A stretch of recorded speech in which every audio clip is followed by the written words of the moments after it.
The day he walked into her office asking for a job, he had no idea the woman behind the desk was the same one he had once left standing outside a graduation hall with their little boy holding her hand.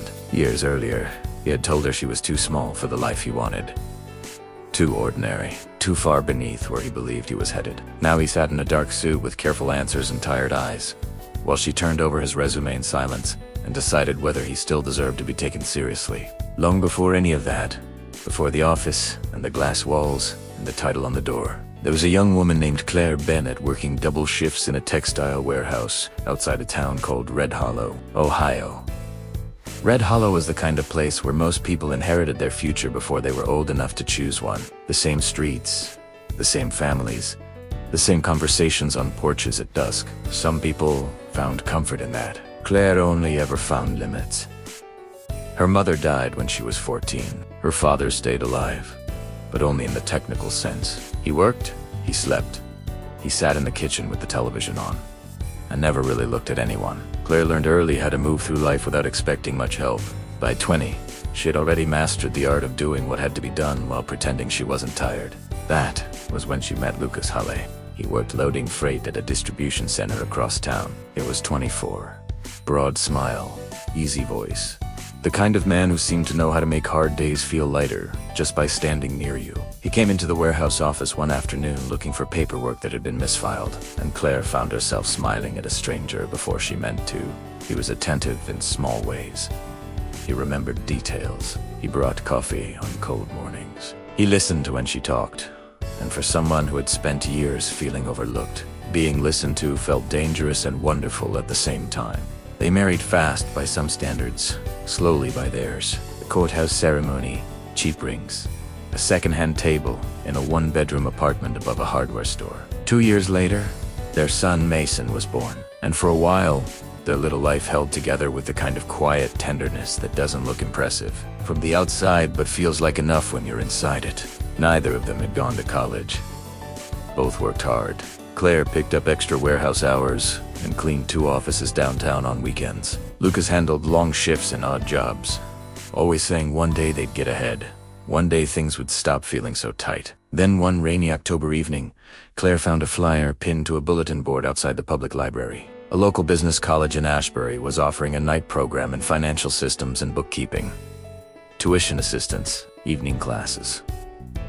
Career placement. She brought the flyer home folded in half and laid it on the table. "You should do this," she said. Lucas barely looked at it. "With what money? We'll figure it out. We have rent, we have Mason.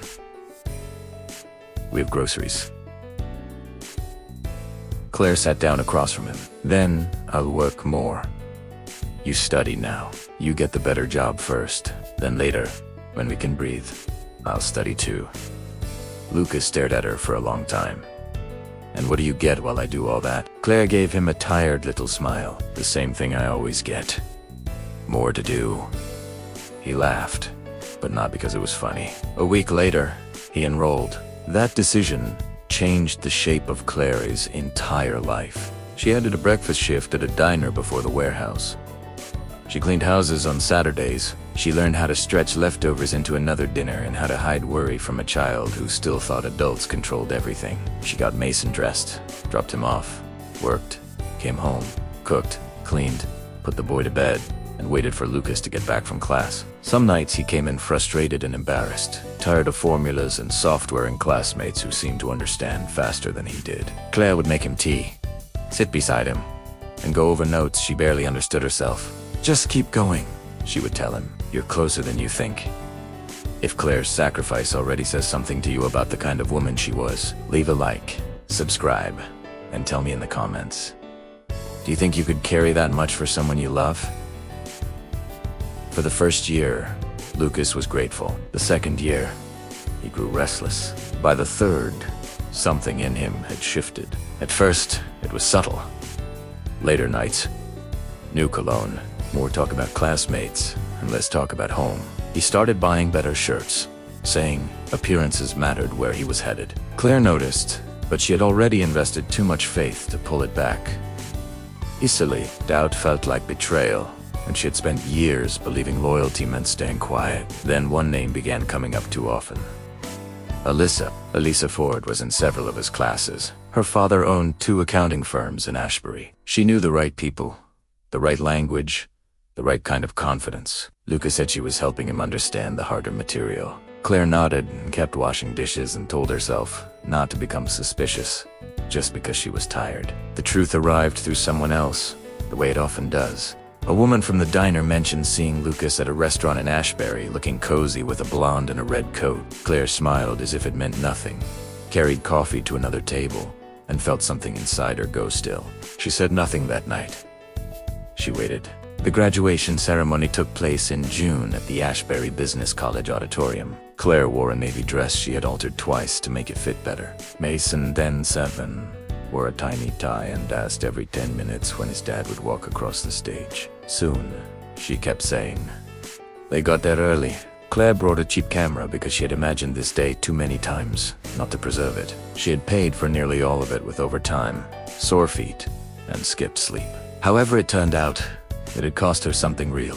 Then Lucas came in through the side aisle with Alyssa beside him, laughing at something he had just whispered. Not behind him. Not near him by accident. With him. Claire saw it before her mind could protect her from it. The way he leaned in. The way Alyssa touched his arm. The way his face looked open and alive in a way Claire had not seen in months. Mason tugged at her hand. That's Dad. Yes, Claire said, though the word hurt on the way out. That's Dad. Lucas saw them. For 1 second their eyes met. Then he looked away.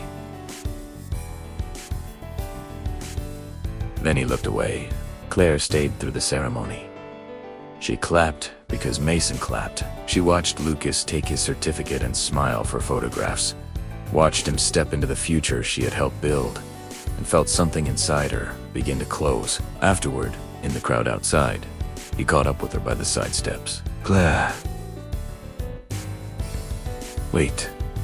She turned. Mason stood pressed against her leg. We need to talk, Lucas said. The world around them was full of happy noise families hugging, people posing for pictures, flowers, laughter, engines starting in the parking lot. It made what he said next feel even crueler. This isn't working anymore. Claire stared at him. What?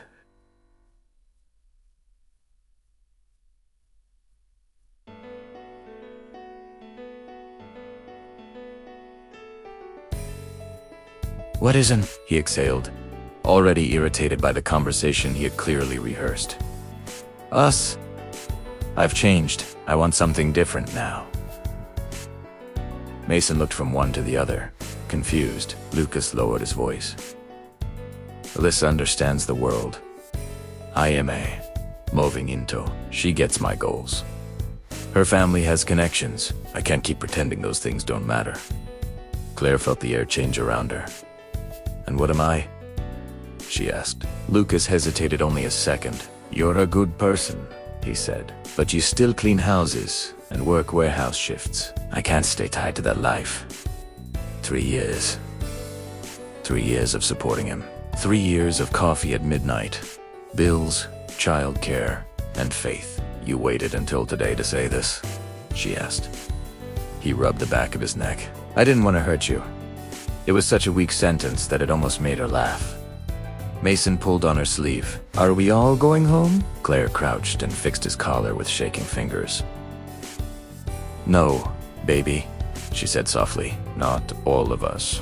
She walked away before Lucas could say anything else. She and Mason wandered through downtown Ashbury for almost an hour because she did not know where else to go. She had enough pride to keep moving and not enough direction to know toward what. At some point they crossed a residential street lined with sycamore trees, and Claire saw an older woman struggling with 2 overloaded grocery bags near the curb. Without thinking, she stepped forward. Let me help you. The woman looked up. Late 70s, silver hair pinned back, lined face, clear eyes. She gave Claire a small, tired smile. Well, thank God, she said. I was beginning to think these oranges were going to defeat me. Her name was Ruth Whitmore. She lived alone in a modest white house with blue shutters and a garden that looked lovingly neglected rather than abandoned. She invited Claire and Mason in for iced tea and sandwiches. Claire meant to refuse, but her body had already run out of strength, and there was something in Ruth's voice that felt safe. In a way Claire did not have the energy to question. The house smelled like lemon polish and old books. Mason fell quiet in the living room, staring at framed photographs on the mantel. Ruth took one look at Claire's face and said, "Who broke your heart?" And that was all it took. Claire cried harder than she had in years. She told her everything. The classes, the work, the ceremony, the blonde, the sentence about not being able to stay tied to her life. When she finished, Mason was half asleep against her side. Ruth folded her hands and asked the only question that mattered. "Where are you sleeping tonight?" Claire looked down. "I don't know." Ruth nodded once, as if some private decision had just become simple. "There's a room upstairs," she said. "You and the boy can stay there until you do know."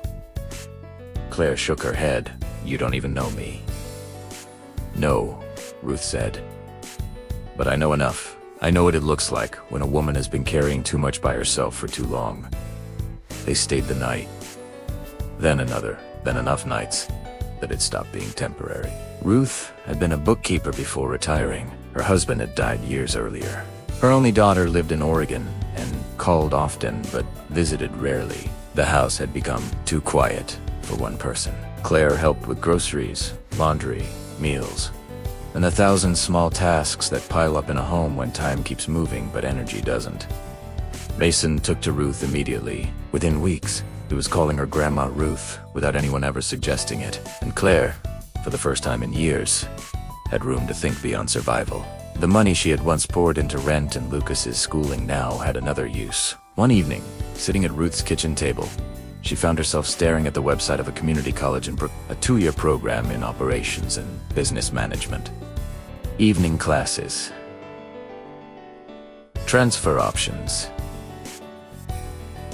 Ruth noticed. "Well," she asked. Claire stared at the screen. "I'm thinking it's too late." Ruth snorted. "Late compared to what? Dead?" Claire laughed in spite of herself. That was how it began. "Se embroille." At work at bidet, studied by night, came home to Ruth helping Mason with spelling at the kitchen table. The first semester nearly broke her. She failed one exam, cried in the bathroom at school, came home convinced Lucas had been right. Ruth Lisaned then slid a cup of tea toward her. "I learned how to use a computer at 58, she said, "and I hated every second of it. Still learned." "That's not the same." "No," Ruth agreed. "Yours matters more, so you don't quit." Claire didn't. 2 years became 4. She transferred, finished her degree, and kept going. Mesa grew. Ruth's hair thinned. The house became home in all the ways that count. At Claire's graduation, Mesa, now 11, stood and shouted, "That's my mom," so loudly people around him laughed and started clapping with him. Ruth cried into a handkerchief and pretended not to. Claire found work first as a scheduling assistant at a regional logistics company in Brookdale. Then team lead. Then department supervisor. She had something Lucas had never understood. She knew how to build from the ground up because she had spent half her life doing exactly that. Over the years, she rose quietly and steadily until the day she became director of operations for the entire Midwest branch. The same week, Ruth's doctor told them her heart was getting weaker. Claire sat beside her that evening and read the promotion letter aloud. Ruth smiled without surprise. About time. Years later, a hiring vacancy opened in Claire's department. Dozens of applications came in. She was halfway through them when she saw the name, Lucas Halle. She read the resume twice. Accounting background. Several years of unstable work history. 2 recent layoffs. Good references from people who probably never knew the whole story. She left the application in the interview pile. He walked into the room the next day expecting a normal meeting. When he saw her, he stopped cold. Claire did not. "Mr. Halle," she said evenly, "please, have a seat." The interview lasted 30 minutes. She asked the same questions she asked everyone else. He answered carefully, professionally, but she could see the strain beneath the surface. At the end, when the formal part was over and the HR manager stepped out, Lucas looked at her and asked the one question he could not hold back. How did you get here? Claire thought of Ruth, of Mason, of late nights studying at a scarred kitchen table, of every time she had chosen the next hard step instead of collapse. By doing what you did, she said, only without anyone carrying me. It looked down. I ruined everything, he said quietly. Claire did not rush to comfort him. Yes, she said. It was not vengeance, it was simply true. He swallowed hard. How's Mason? He's 17, Claire said. He wants to study engineering. Something painful passed over Lucas's face. I'm glad, he said. When HR returned, Claire stood and shook his hand. We'll be in touch. After he left, she stood by the window and looked over the parking lot for a long time. She did not feel triumph. She felt something better. Peace. The kind that comes when your life no longer needs the approval of the person who once failed to see its worth. That evening she went home to Ruth, now slower but still sharp, and Mason, now tall enough to reach the top shelf without a stool. How'd it go? Ruth asked. Claire smiled faintly. I offered him professionalism. Nothing more. Ruth nodded. Good. That costs less than revenge. And sitting there in that kitchen, with the woman who had opened her door at the right moment and the boy who had given her a reason to keep going, Claire understood something. Life had been teaching her all along. The people who betray you do not always destroy your future. Sometimes they only clear the path for the people who were meant to help you build it. If Claire's story stayed with you, if Ruth's kindness or Claire's strength moved you, leave a like, subscribe, and tell me in the comments, do you believe some people only understand your worth when it's already too late?